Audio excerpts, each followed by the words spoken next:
Paz y bien.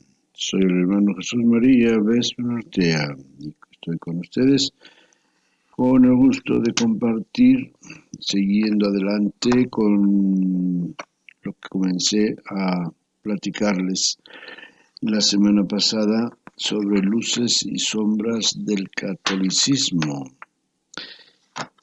que es el título de un librito que publiqué apenas la Semana Santa, que creo que es de mucha utilidad, puede ser de mucha utilidad para todos nosotros, para purificar muchos modos de mirar y de vivir y de celebrar los misterios de nuestra fe.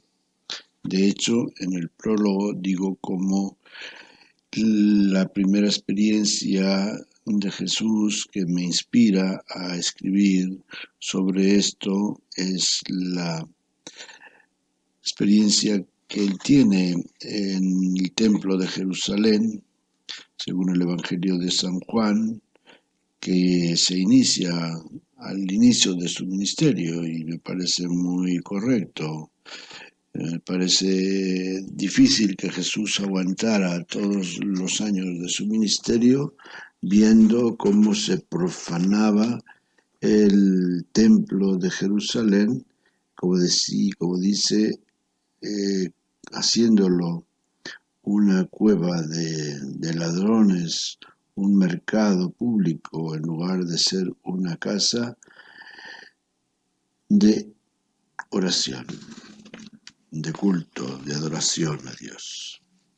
Bien, por eso, pues bueno, por eso estoy hablando de luces y sombras, poniendo el acento en esas sombras para sugerir el modo de ir purificando esos modos de ser, de actuar, de celebrar nuestros misterios en la Iglesia Católica.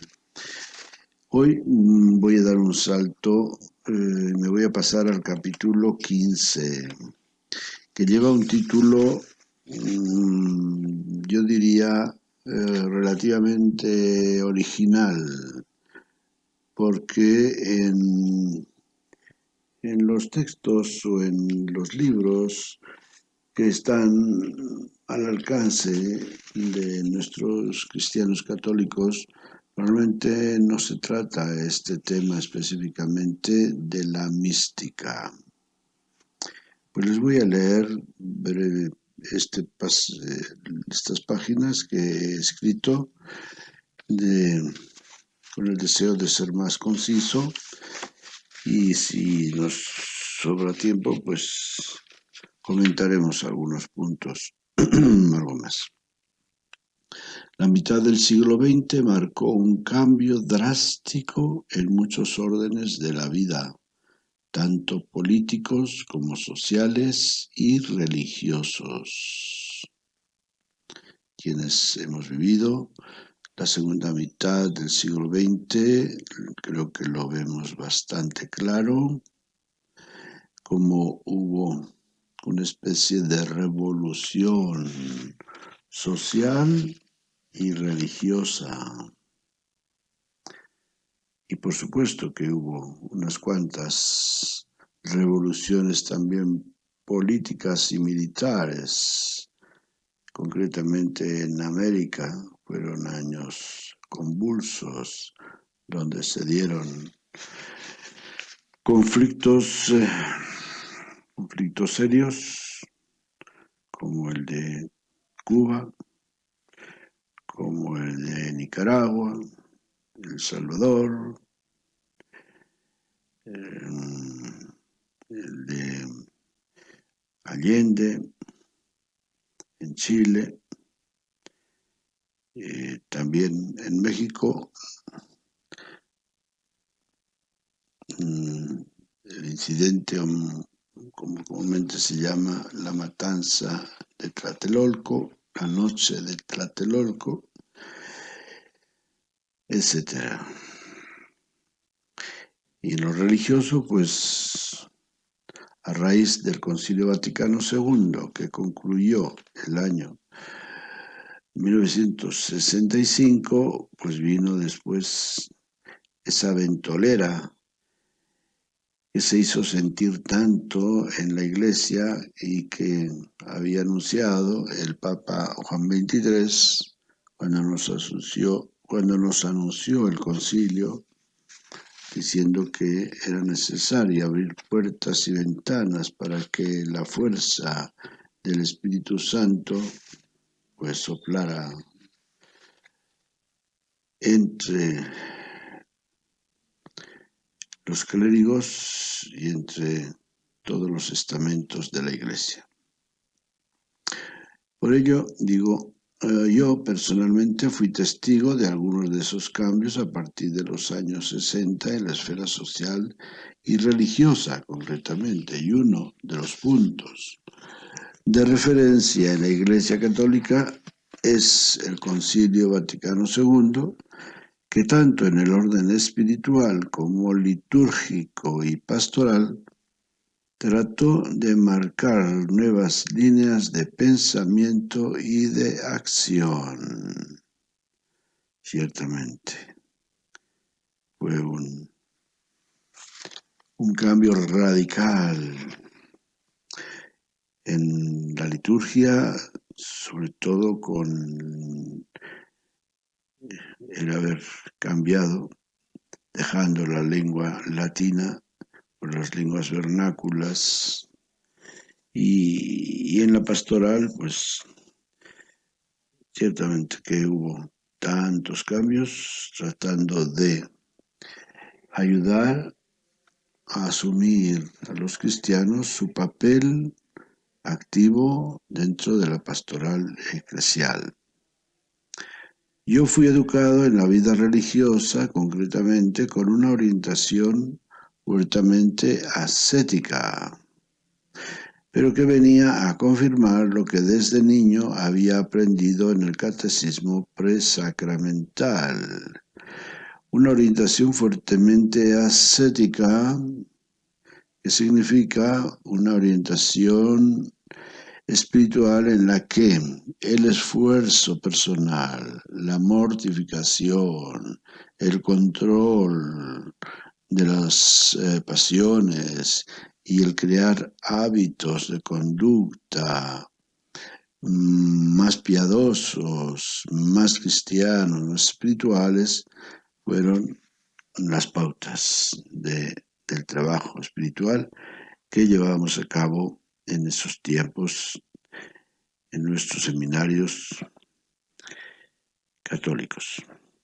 En esa orientación había dos puntos fuertes que caracterizaban dicha orientación. El primero era el esfuerzo personal para conseguir las virtudes. Y el segundo era dar más valor al castigo divino por la mala conducta que al premio por la buena. Recuerdo concretamente a nuestro formador del famoso año del noviciado, que nos introducía el propósito de dicho año con estas palabras: el noviciado está orientado a desarraigar los vicios y a implantar las virtudes. Por ello, el trabajo espiritual del noviciado estaba marcado por las diversas formas de penitencia corporal, entre ellas los ayunos. Ese año, que se ha conocido como año de prueba en ámbitos religiosos, estaba centrado en probar la paciencia del joven de muchas maneras, más que en tener una experiencia de esa forma de vida que se quería vivir. Pero todo ello era una manifestación y consecuencia de la espiritualidad dominante en ese tiempo, una espiritualidad en la que el pecado y la penitencia eran sus dos pilares. el conocer y reconocer los propios pecados y el hacer la penitencia consecuente. El Concilio Vaticano II, aunque no trató estos temas directamente, abrió las puertas y ventanas de la Iglesia, como lo había anunciado el Papa Juan XXIII, a la acción del Espíritu Santo. Por ello, el primer documento aprobado por la Asamblea Conciliar fue sobre la Sagrada Liturgia, sobre la cual el Catecismo de la Iglesia dice: en la liturgia de la Iglesia, Cristo significa y realiza principalmente su misterio pascual. Así Cristo resucitado dando el Espíritu Santo a los apóstoles, les confía su poder de santificación. Se convierten en signos sacramentales de Cristo. Para llevar a cabo una obra tan grande, la dispensación o conmemoración de su obra de salvación, Cristo está siempre presente en la Iglesia, principalmente en los actos litúrgicos. Realmente, en una obra tan grande, por la que Dios es perfectamente glorificado y los hombres santificados, Cristo asocia, siempre consigo a la Iglesia.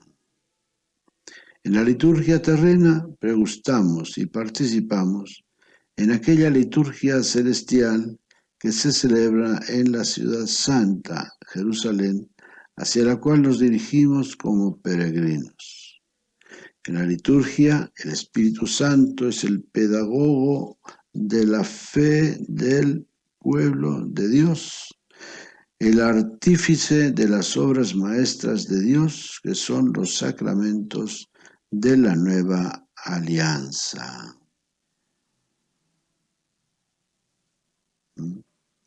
Fíjese en este último párrafo, lo importante que es y que quizá no se le presta atención, pero está dentro del corazón de esta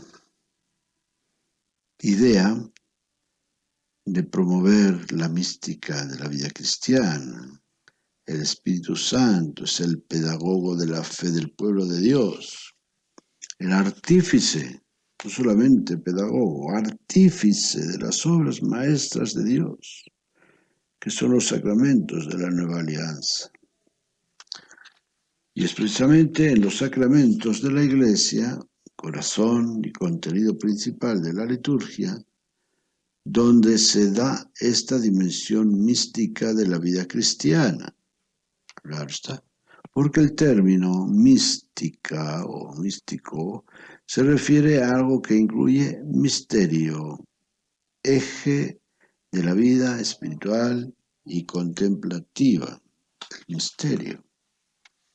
Contemplar los misterios, dejarnos llenar de los misterios.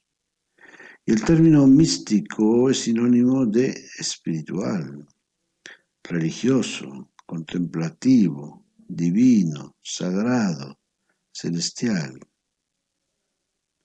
La Iglesia vive de la palabra y del cuerpo de Cristo y de esta manera viene a ser ella misma cuerpo de Cristo. Y obviamente que esa vida que la Iglesia recibe a través de la palabra y del cuerpo de Cristo es una experiencia del misterio, de la gracia, una experiencia, por tanto, mística. Estas palabras del Catecismo, inspiradas casi literalmente en la Constitución Conciliar sobre Sagrada Liturgia, ponen ante nosotros esa dimensión mística de nuestra vida, sobre la que quiero insistir como la dimensión principal de nuestra experiencia cristiana, ya que como nos dice San Pablo en la carta a los Efesios, por gracia están salvados mediante la fe. Y esto no viene de ustedes, es don de Dios. Tampoco viene de las obras para que nadie pueda presumir. Somos pues obra suya. Dios nos ha creado en Cristo Jesús para que nos dediquemos a las buenas obras que de antemano dispuso Él que practicásemos.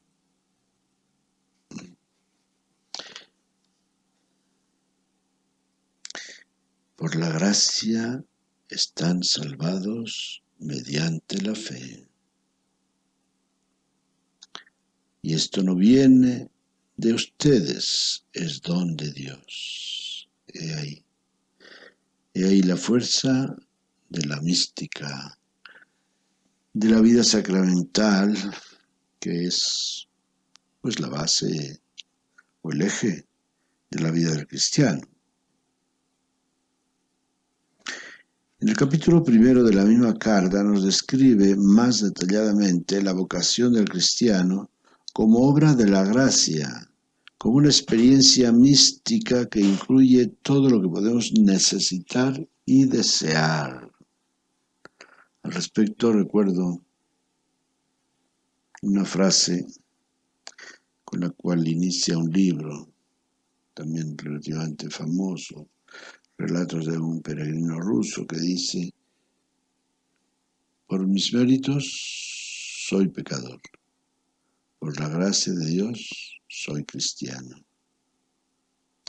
Pues esto es lo que nos va a describir San Pablo en estos versículos del capítulo primero de su carta a los Efesios, con una belleza y una profundidad admirables. Dice: bendito sea Dios, Padre de nuestro Señor Jesucristo, que nos ha bendecido en Cristo con toda clase de bendiciones espirituales en los cielos.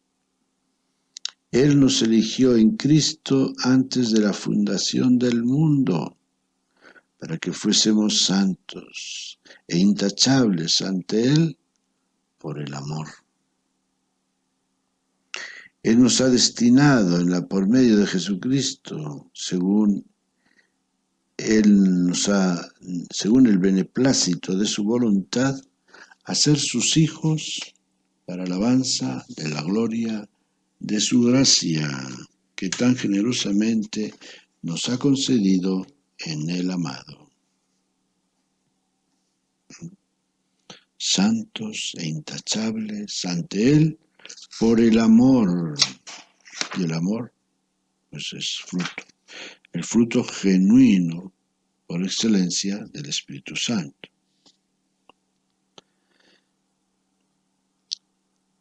En Él, Jesucristo, por su sangre tenemos la redención, el perdón de los pecados, conforme a la riqueza de la gracia que en su sabiduría y prudencia ha derrochado sobre nosotros, dándonos a conocer el misterio de su voluntad.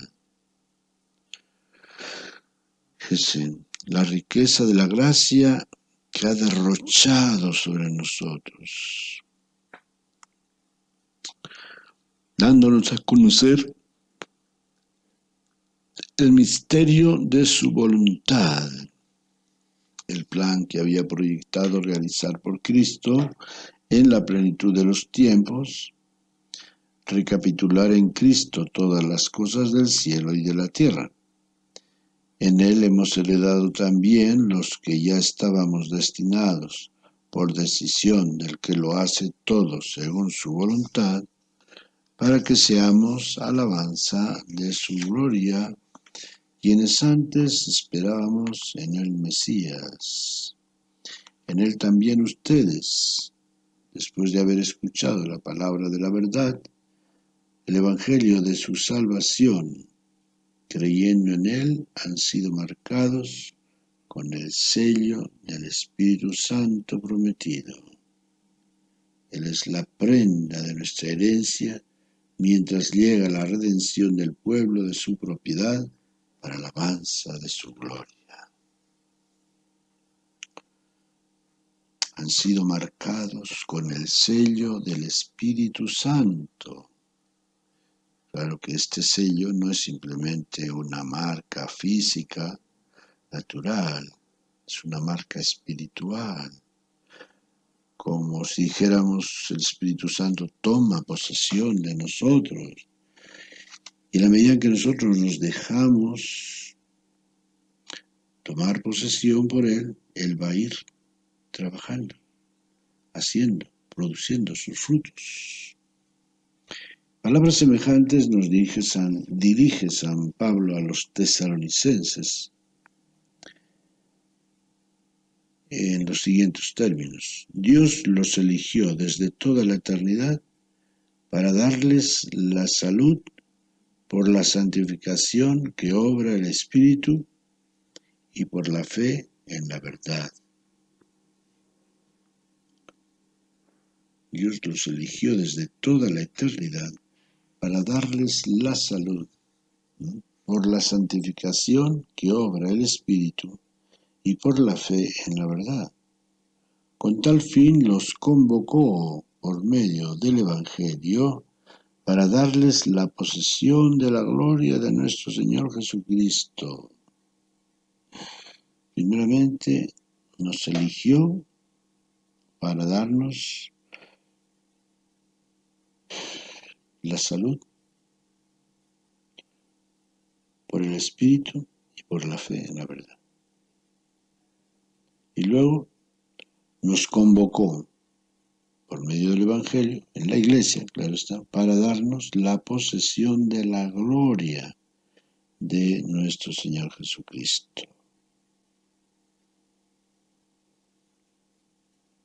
Hermosas cosas maravillosas que yo pienso que exigen de nosotros el vivir en una actitud de contemplación constante de los misterios. No podemos de vez en cuando pues darles una repasada, escuchar algunas lecturas, sino que supone en nuestra vida una profundización contemplativa constante. San Pablo es un apóstol que nos da muchos testimonios de sus experiencias místicas extraordinarias, personales, pero que también describe en sus cartas la vida de los cristianos en la Iglesia. Esa vida penetrada de una constante mística, una vida mística enriquecida en muchos casos por experiencias extraordinarias. El peligro en que hemos caído nosotros en los últimos siglos, creo, es en confundir las experiencias místicas extraordinarias como las únicas verdaderas, ignorando la dimensión mística de la vida del cristiano y reduciendo así la vida del cristiano a una vida de ascética, a una vida fatigosa.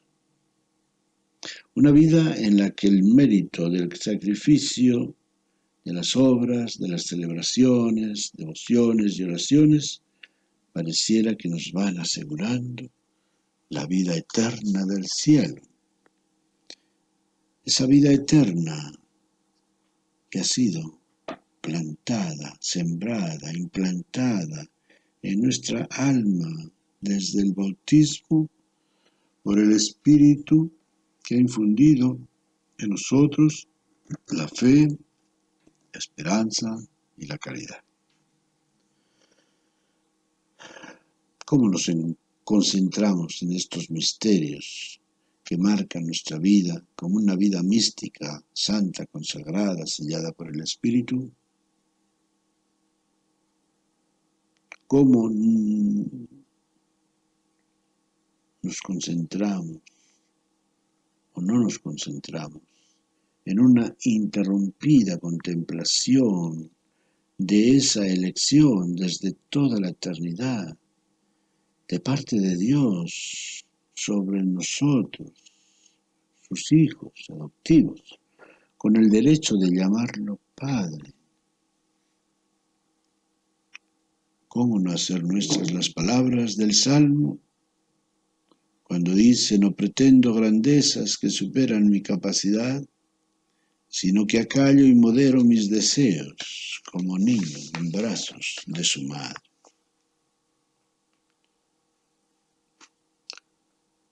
¿Cómo buscar el alimento de nuestra vida cristiana en mesas ajenas, con el esfuerzo ascético de nuestra vida espiritual, cuando Dios ha preparado ante nosotros el festín anunciado por el profeta Isaías, ese festín de la Eucaristía al que Jesús nos invita para satisfacer toda nuestra hambre y sed de vida y de felicidad?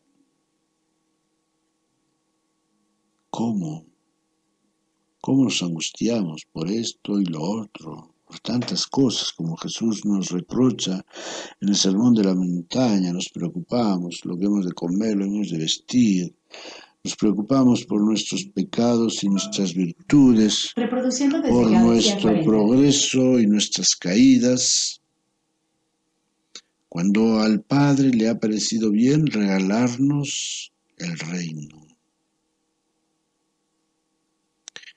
La contemplación de los misterios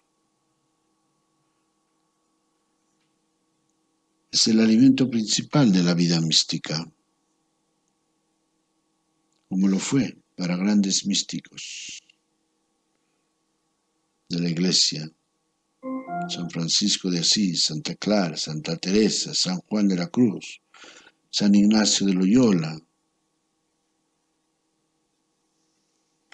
Basta citar a Santa Clara en la carta a su hermana Inés de Praga, cuando le dice: en este espejo, que es Jesucristo, resplandecen la dichosa pobreza, la santa humildad y la inefable caridad, como lo podrás contemplar con la gracia de Dios mirando toda la superficie del espejo. Fíjate en el principio de este espejo, que es la pobreza de quien fue reclinado en un pesebre y envuelto en pañales.